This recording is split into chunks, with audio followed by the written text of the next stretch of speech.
Hello दोस्तों, एक exam cycle में आप सभी का स्वागत है। मैं आशुतोष कुमार सिद्धार्थ। आप लोगों का राज्य व्यवस्था चल रहा था, जिसमें आप लोगों का प्रस्तावना में जो तत्व थे, प्रस्तावना के तत्व 3 तत्व बता दिए थे। चौथा तत्व आप लोगों का बचा था। चौथा तत्व क्या था आपका? संविधान को अंगीकृत या स्वीकार करने की तिथि। संविधान को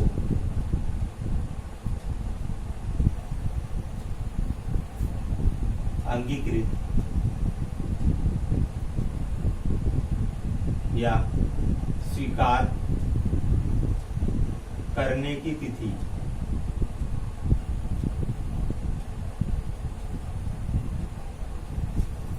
संविधान को अंगीकृत या स्वीकार करने की तिथि। इसमें हम देखेंगे पहला हेडिंग जो है दोस्तों, प्रस्तावना पर न्यायिक दृष्टिकोण। प्रस्तावना पर न्यायिक दृष्टिकोण। प्रस्तावना पर न्यायिक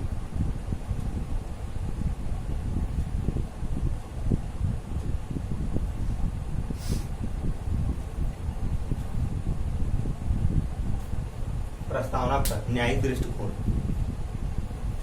इसमें 1960 में एक केस आया था। कौन सा केस था? वेरुवारी केस था। 1960 में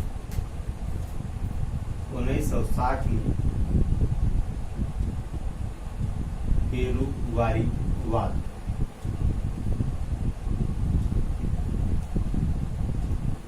इसमें यह कहा गया कि इसके अंतर्गत उच्चतम न्यायालय के द्वारा प्रस्तावना को संविधान का अंग मानने से इनकार कर दिया गया। प्रस्तावना को संविधान का अंग मानने से इनकार कर दिया गया उच्चतम न्यायालय के द्वारा।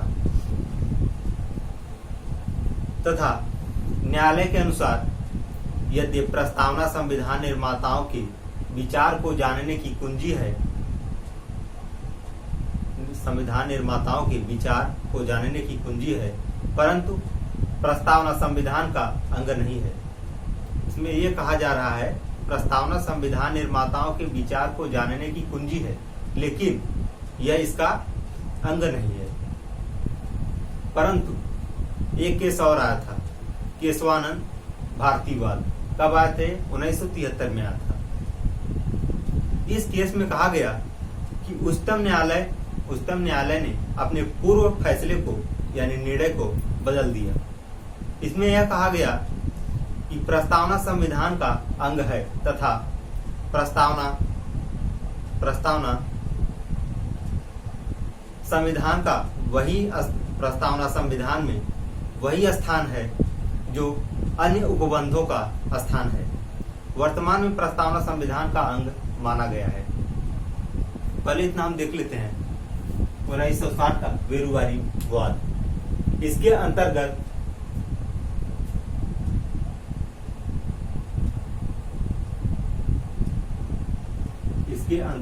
उच्चतम न्यायालय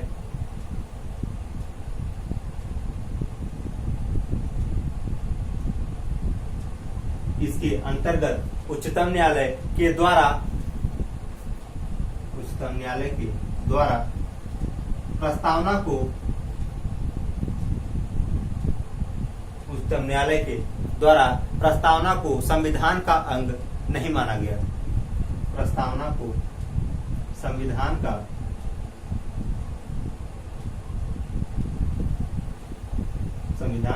अंग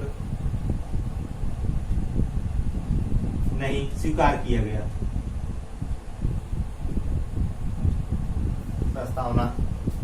प्रस्तावना को संविधान का अंग नहीं माना गया या इसको मानने से इनकार कर दिया गया।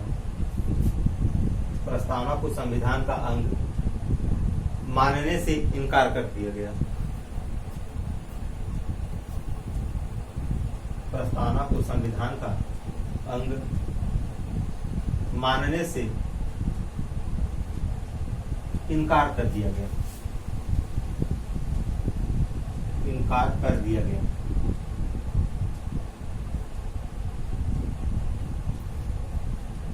यानी क्या कहा जा रहा है 1960 में? इसके अंतर्गत उच्चतम न्यायालय के द्वारा प्रस्तावना को संविधान का अंग मानने से इनकार कर दिया गया था तथा उच्चतम न्यायालय के अनुसार तथा उच्चतम न्यायालय के अनुसार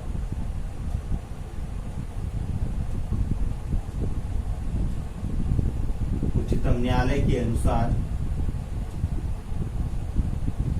यद्यपि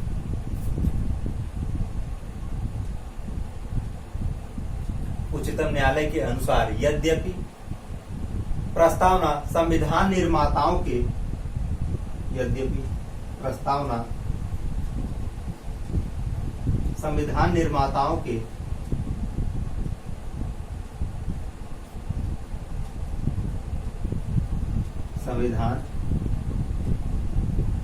यद्यपि प्रस्तावना संविधान निर्माताओं के विचार को जानने की कुंजी है, निर्माताओं के विचार को जानने की कुंजी है। क्या है? संविधान निर्माताओं के विचार को जानने की कुंजी है।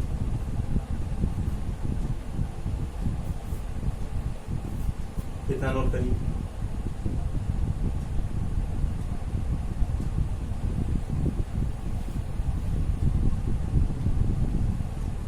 आगे देखिए इसे। परंतु प्रस्तावना संविधान का अंग नहीं माना गया। परंतु प्रस्तावना को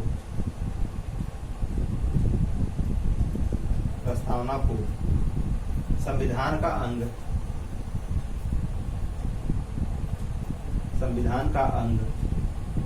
नहीं माना गया।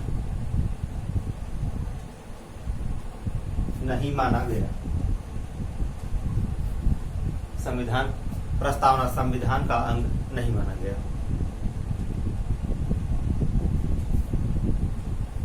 1960 का वेरुवारी जो वाद था, इसके अंतर्गत उच्चतम न्यायालय के द्वारा प्रस्तावना को संविधान का अंग मानने से इनकार कर दिया गया तथा उच्चतम न्यायालय के अनुसार यद्यपि प्रस्तावना संविधान निर्माताओं के विचार को जानने की कुंजी है, परंतु प्रस्तावना को संविधान का अंग नहीं माना गया, यानी अंग मानने से इनकार कर दिया गया।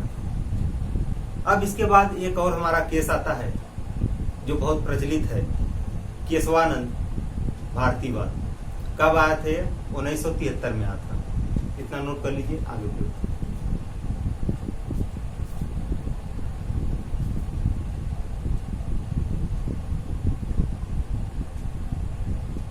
चलिए, हो गया होगा।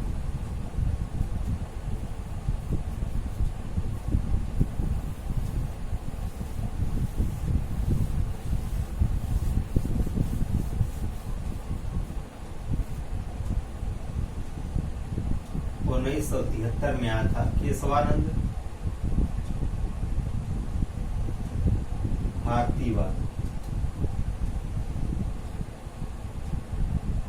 केशवानंद भारतीवाद, इसके अंतर्गत यानी केशवानंद भारतीवाद के अंतर्गत उच्चतम न्यायालय ने अपने पूर्व के फैसलों को बदल दिया, अपने पूर्व के निर्णय को बदल दिया। इन्होंने यह निर्णय लिया कि प्रस्तावना संविधान का अंग है तथा प्रस्तावना संविधान में वही स्थान है जो अन्य उपबंधों का है। चलिए देखते हैं। इसके अंतर्गत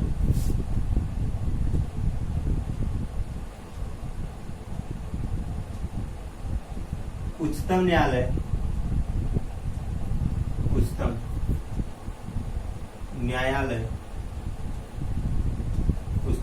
ने अपने फैसले को यानी अपने निर्णय को बदल दिया।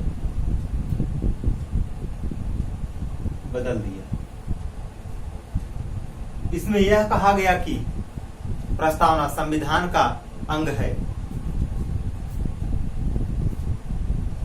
इसमें उच्चतम न्यायालय ने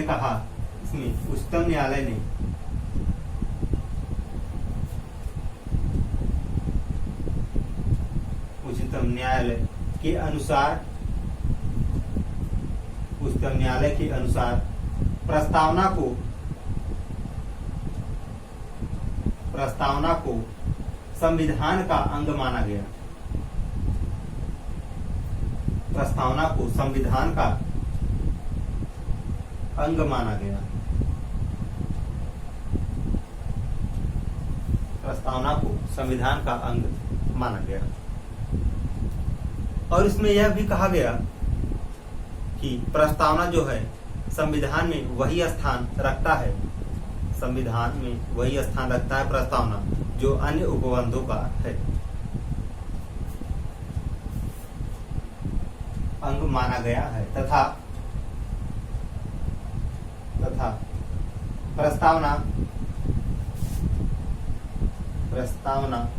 संविधान में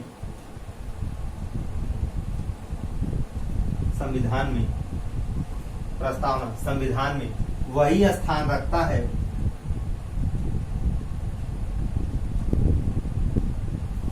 संविधान में वही स्थान है संविधान में वही स्थान है जो संविधान के अन्य उपबंधों का है, जो संविधान के अन्य उपबंधों का है।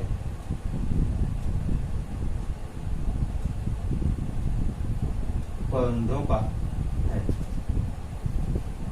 इसमें कहा गया प्रस्तावना संविधान में वही स्थान है, प्रस्तावना संविधान में वही स्थान है जो संविधान के अन्य उपबंधों का है। वर्तमान में प्रस्तावना को संविधान का अंग माना गया है। देख लीजिएगा, वर्तमान में प्रस्तावना को संविधान का अंग माना गया है। संविधान का अंग माना गया है।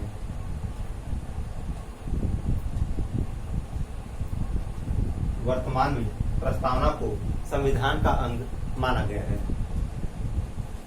अब जैसे इसमें इसको नोट कर लीजिए, फिर एक क्वेश्चन लेते हैं।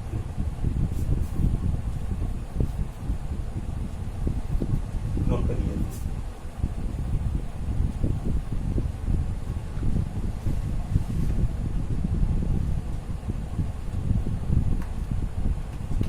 चलिए, हो गया होगा।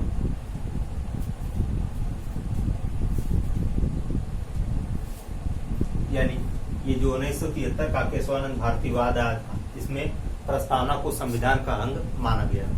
1960 का जो वेरुवारीवाद था, इसमें प्रस्तावना को अंग नहीं माना गया था, संविधान का अंग नहीं माना गया था। अब हम एक क्वेश्चन पहले लेते हैं, इसके बाद आगे बढ़ेंगे। जैसे हमारा क्वेश्चन है, प्रस्तावना में संशोधन की शक्ति किसमें निहित है? प्रस्तावना में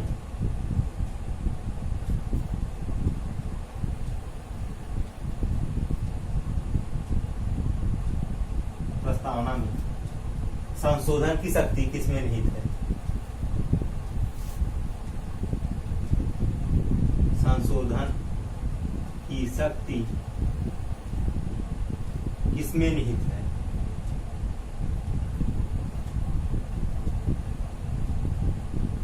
किसमें निहित? यह हमारा क्वेश्चन हो गया। क्वेश्चन क्या है? प्रस्तावना में संविधान की शक्ति किसमें निहित है? पहले इसको जान लेते हैं, इसके बाद लिखेंगे। प्रस्तावना में जो है संशोधन का जो शक्ति है, यानी प्रस्तावना में संशोधन की शक्ति संसद को निहित है। संसद को निहित है। इसमें हम देखेंगे प्रस्तावना में संशोधन की शक्ति संसद में निहित है, परंतु प्रस्तावना के ऐसे प्रावधान जिनका संबंध, यानी प्रस्तावना के ऐसे प्रावधान जिसका संबंध संविधान के मूल ढांचा अथवा आधारभूत ढांचे से है। मूल ढांचा और आधारभूत ढांचा, इसको आगे हम पढ़ा चुके हैं।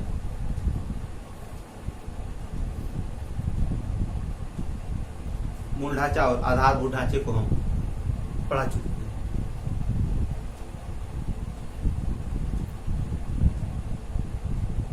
प्रस्तावना में संशोधन की शक्ति संसद में निहित है। कितना लिखते हैं भाई?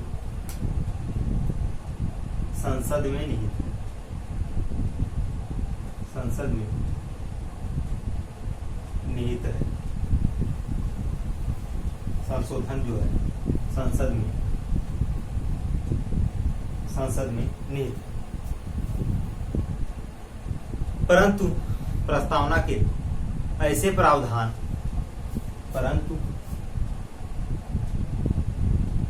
प्रस्तावना के ऐसे प्रावधान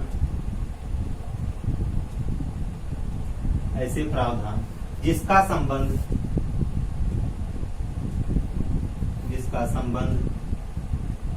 संविधान के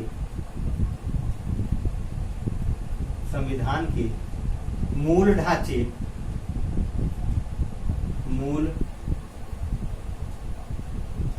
ढांचे और आधारभूत ढांचे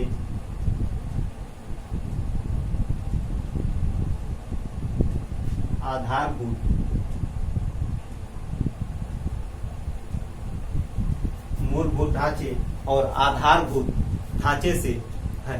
मूलभूत ढांचे और आधारभूत ढांचे से है। मूलभूत ढांचे और आधारभूत ढांचे से उसमें परिवर्तन संसद द्वारा नहीं किया जा सकता है। परिवर्तन संसद द्वारा नहीं किया जा सकता। इसको बताए थे मूल ढांचा और जो आधारभूत ढांचा है इसमें संसद जो है परिवर्तन नहीं कर सकता है। संसद द्वारा इसमें परिवर्तन नहीं किया जा सकता। लिख लीजिए। उसमें संसद द्वारा परिवर्तन नहीं किया जा सकता है।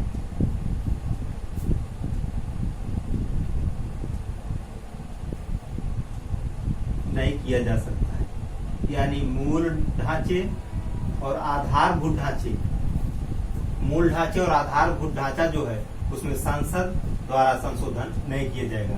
लेकिन ये जो प्रस्तावना में संशोधन है उसमें प्रस्तावना में संशोधन की शक्ति संसद में ही निहित है और आधारभूत ढांचा और मूल ढांचा जो है इसमें संसद परिवर्तन नहीं कर सकती।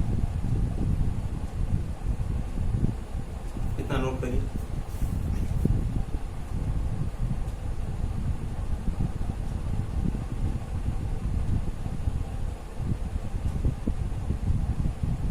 हो गया होगा।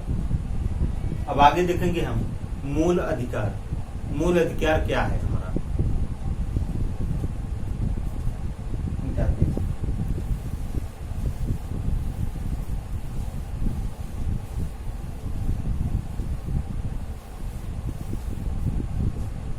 अगला हेडिंग है हमारा मूल अधिकार।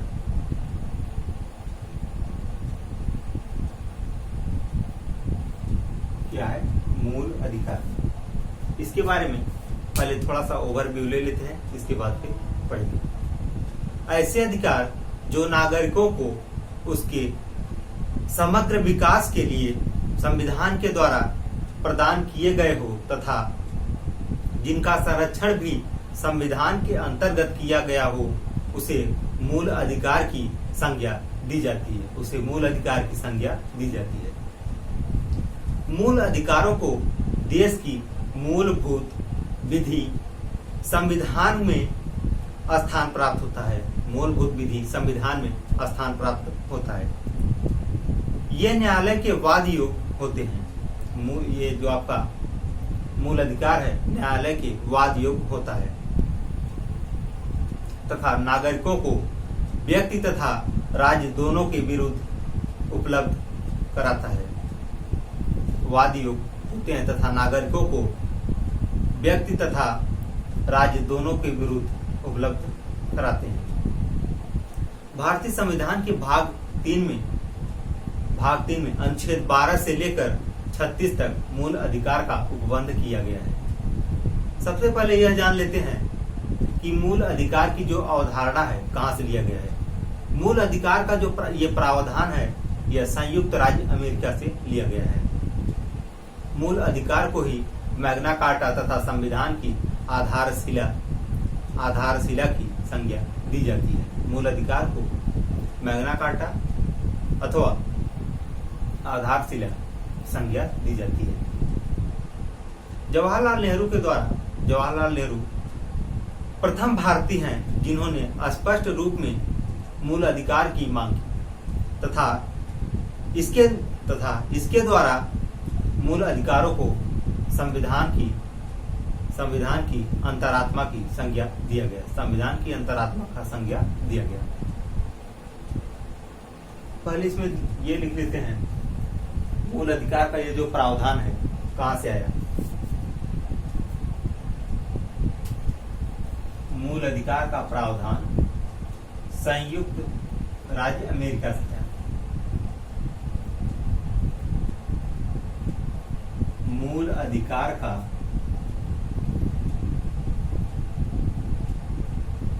प्रावधान भारत में संयुक्त राज्य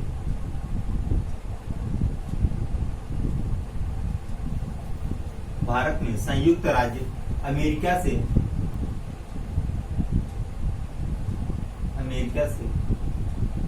लिया गया है। मूल अधिकार का प्रावधान भारत में संयुक्त राज्य अमेरिका से लिया गया है। अब इसमें देखेंगे ऐसे अधिकार जो नागरिकों को उनके समग्र विकास के लिए ऐसे अधिकार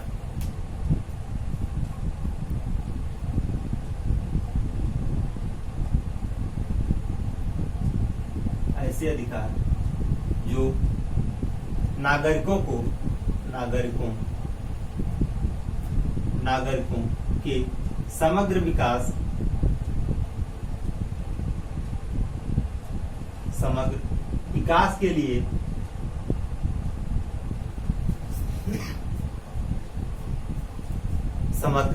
विकास के लिए संविधान के द्वारा प्रदान की गई है। समग्र विकास के लिए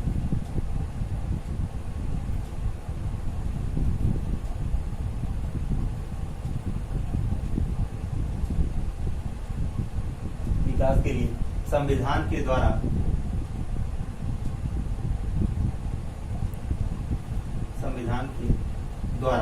प्रदान किया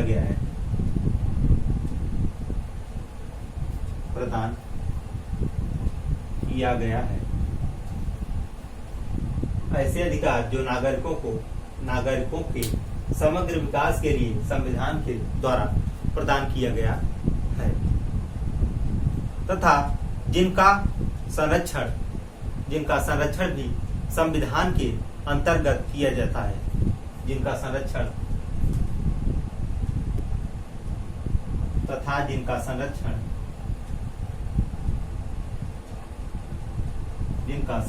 भी संविधान के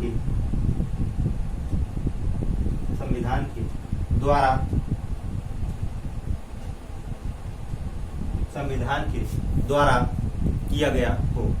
संविधान के द्वारा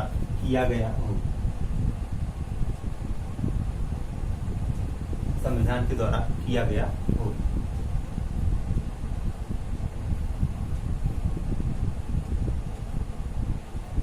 इतना नोट करिए।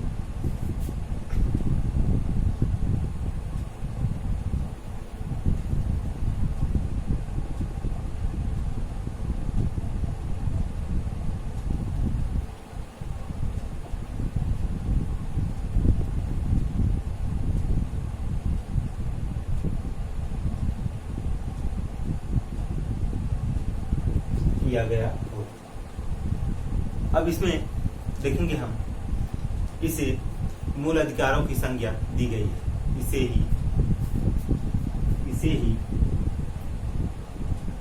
ही मूल अधिकारों की संज्ञा दिया गया है। मूल अधिकारों की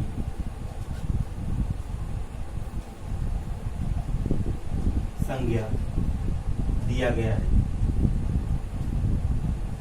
मूल अधिकारों की संज्ञा दिया गया है। यानी इसमें क्या कह रहा है, ऐसे अधिकार जो समग्र नागरिकों के विकास के लिए, यानी यहाँ पर समग्र सभी नागरिकों को विकास के लिए मूल अधिकार को लिया गया था, अमेरिका से यह प्रावधान को लिया गया।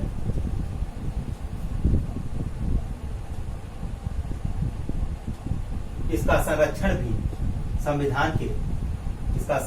संविधान के द्वारा किया गया है। यानी मूल अधिकार का जो संरक्षण है संविधान के द्वारा ही किया गया है। इस अधिकार को ही मूल अधिकार की संज्ञा दिया गया है। मूल अधिकार को देश की मूलभूत विधि संविधान में स्थान प्राप्त होता है। इतना नोट करिए, आगे चलते हैं।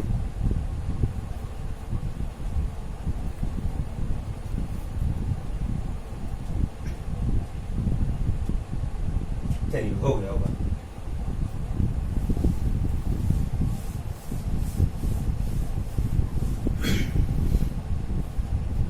आगे देखेंगे। इसी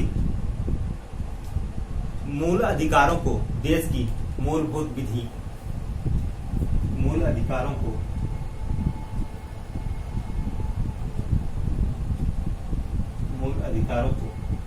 देश की मूलभूत विधि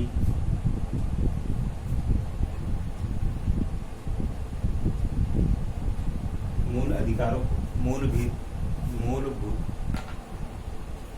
विधि संविधान में स्थान प्राप्त है। मूलभूत विधि संविधान में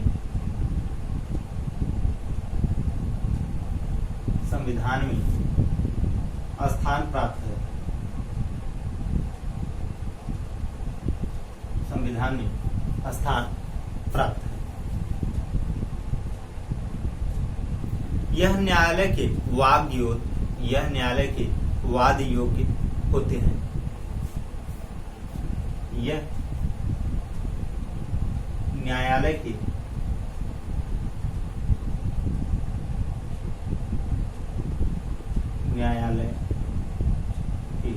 वाद योग्य होते हैं। न्यायालय के वाद योग्य होते हैं तथा नागरिकों को व्यक्ति तथा राज्य दोनों क्षेत्रों के विरुद्ध उपबद्ध है। तथा नागरिकों के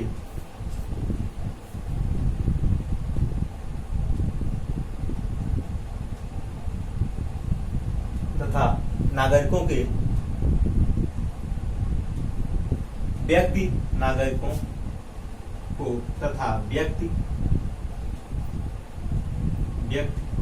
के विरुद्ध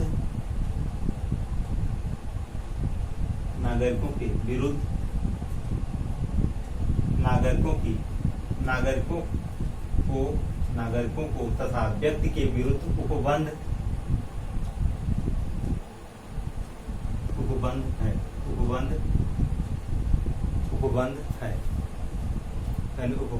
होता है। भारतीय संविधान के भाग 3 में भारतीय संविधान के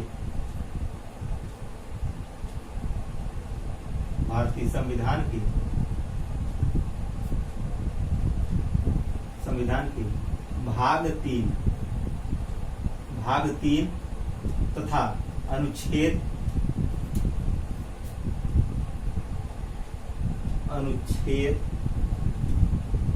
12 से लेकर अनुच्छेद 36 तक मूल अधिकार का प्रावधान किया गया है। मूल अधिकार का प्रावधान किया गया है।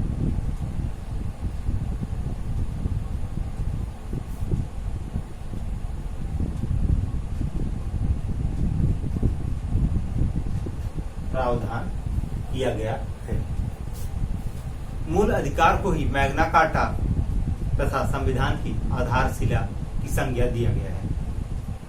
इतना नोट करिए।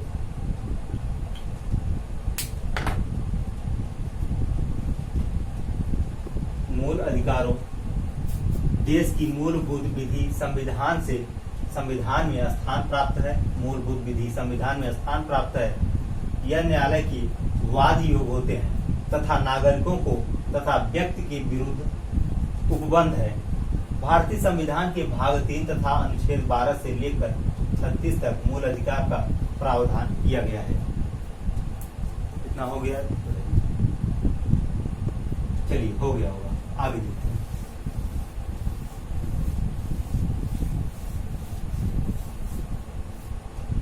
आगे देखेंगे हम मूल अधिकार को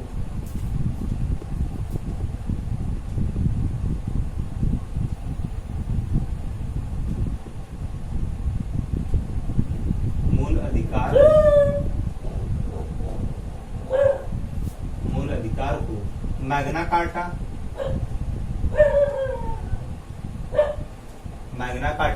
मूल अधिकार को मैग्ना कार्टा तथा संविधान की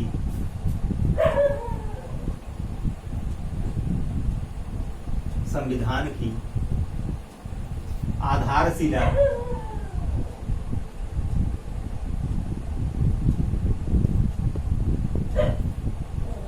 मूल अधिकार को मैग्ना कार्टा तथा संविधान की आधारशिला का संज्ञा दिया गया है।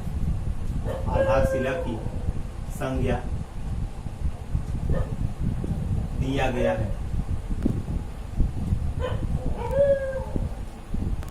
संज्ञा दिया गया है।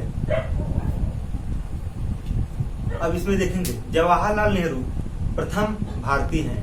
जवाहरलाल नेहरू प्रथम भारतीय हैं जिन्होंने स्पष्ट रूप से मूल अधिकार को मांगा था, यानी मूल अधिकार की मांग की थी तथा इसके द्वारा मूल अधिकार को संविधान की अंतरात्मा की संज्ञा दिया गया है। इनको भी लिख लेते हैं। जवाहरलाल नेहरू के द्वारा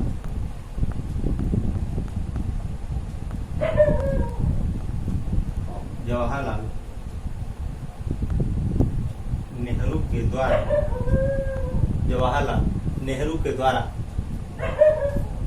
नेहरू प्रथम भारतीय हैं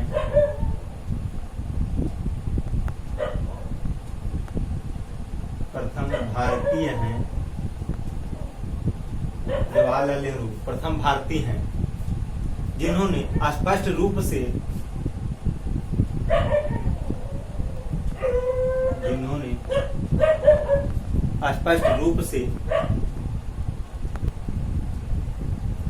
जवाहरलाल नेहरू प्रथम भारतीय हैं जिन्होंने स्पष्ट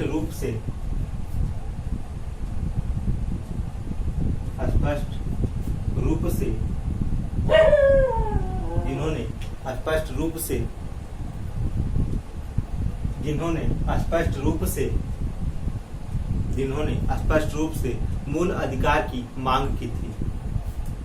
स्पष्ट रूप से मूल अधिकार की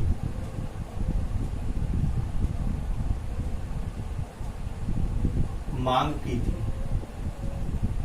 जवाहरलाल नेहरू के द्वारा ही मूल अधिकार की स्पष्ट रूप से मांग किया गया तथा इनके द्वारा मूल अधिकार को संविधान की अंतरात्मा की संज्ञा दिया गया तथा इनके द्वारा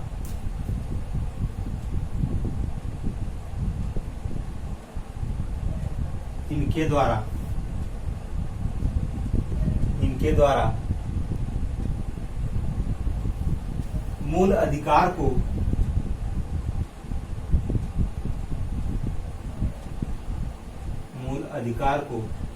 संविधान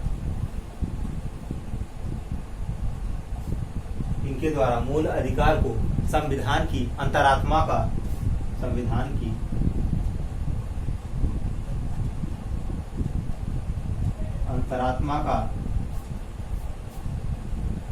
संज्ञा दिया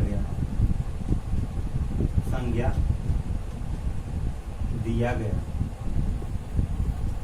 यानी मूल अधिकार को मैग्ना कार्टा तथा संविधान की आधारशिला का संज्ञा दिया गया मूल अधिकार को।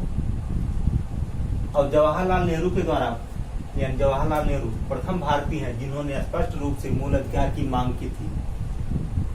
इन्होंने ही इनके द्वारा मूल अधिकार को संविधान की संविधान को अंतरात्मा का संज्ञा दिया गया। यह हमारा कंप्लीट होता है प्रस्तावना। इसमें एक टॉपिक और है हमारा, जो है